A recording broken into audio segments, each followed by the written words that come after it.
तो आइए बात करते हैं शिलाजीत के शोधन के विषय में।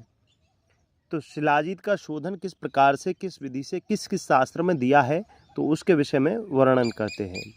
तो सर्वप्रथम हम उठाते हैं भेषज रत्नावली। तो इसके वृक्ष चिकित्सा अध्याय श्लोक संख्या 38 से 40। तो इसमें लिखा है, शिलाजितुम त्रिफला क्वाथे सप्त दिवसम निधाय शुद्धिम प्रेक्षेत।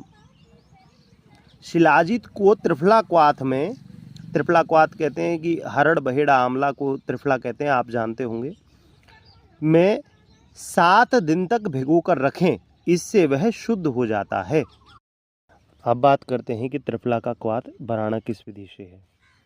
तो 1 किलो त्रिफला हम जब लेते हैं तो उसको 10 लीटर पानी में डाल दें और उसे आंच पर पकाएं, तब वह 4 किलो के लगभग रह जाए, फिर उसको छान लें।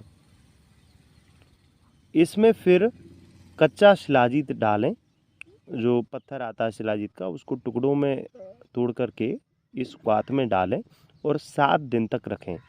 इससे अशुद्धियां ऊपर आ जाएंगी और उसे निकालते रहें।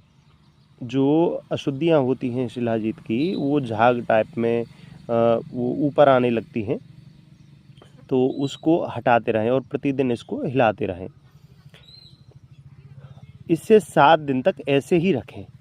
7वें दिन जो क्वाथ है त्रिफला का, जिसमें शिलाजीत डाली थी, उस क्वाथ को मलमल या सूती के कपड़े से छानकर अलग कर लें।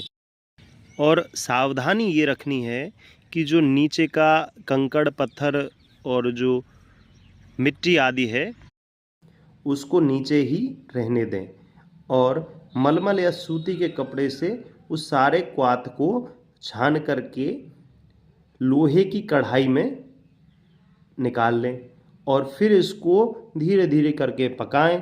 पकते पकते जब ये गाढ़ा हो जाए और फिर इसको ठंडा कर लें, तो अब ये बन के आपका तैयार है। तो ये विधि हो गई अग्नितापी शिलाजीत की। और सूर्यतापी की विधि ये हो गई कि जो लिक्विड निकाला है उसको लोहे की कढ़ाई में एक बार चढ़ाइए और धीरे धीरे उसको गर्म करिए। गर्म करते करते जब लगभग वो आधे से ज़्यादा पानी उसका उड़ जाए, फिर उसको किसी पात्र में निकाल करके अपना रख लीजिए और उसको धूप में आराम से अपना सुखाइए। कोई ऐसा उसके ऊपर जाली टाइप में कुछ ऐसा कपड़ा डाल दीजिए जिसके प्रभाव से कोई उसमें गंध वगैरह ना डले, धूल कण या फिर कोई तिनका वगैरह उसमें ना डले।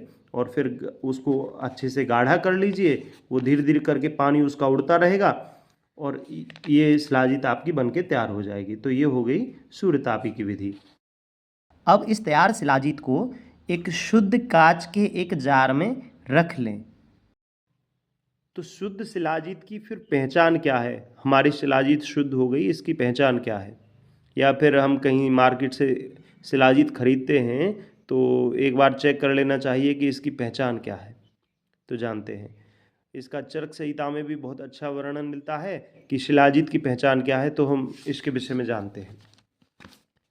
शुद्ध शिलाजीत को पानी में डालने पर ये नीचे, पहले तो जाकर के नीचे बैठेगा, फिर उसके बाद में धीरे धीरे अपने तंतु छोड़ता है, फिर धीरे धीरे ये घुलता है। किसी कांच ग्लास में आप इसको देखेंगे तो आपको ये बहुत अच्छे से नजर आएगा। इसकी जो गंध होती है वो गौमूत्र के जैसी होती है, तीखी होती है। और शुद्ध शिलाजीत जब हम जलाते हैं, इसको किसी अंगारे पर डाल करके या फिर आँच में इसको किसी चम्मच में लेकर के किसी आँच में रखेंगे, तो ये जलाने पर ये जलेगा नहीं, अपितु ये शिवलिंग जैसा स्वरूप लेने लगता है। अगर यह जल जाए, इसकी राख बन जाए, तब यह अशुद्ध शिलाजीत माना जाता है, इसको शुद्ध नहीं कह सकते। तो नेक्स्ट वीडियो में यदि आप चाहते हैं कि शिलाजीत के शोधन की जो अन्य और विधियां शास्त्रों में दी हुई हैं उनके विषय में भी हम चर्चा करें विस्तार से, तो आप हमें कमेंट करके बता सकते हैं। जय श्री राम।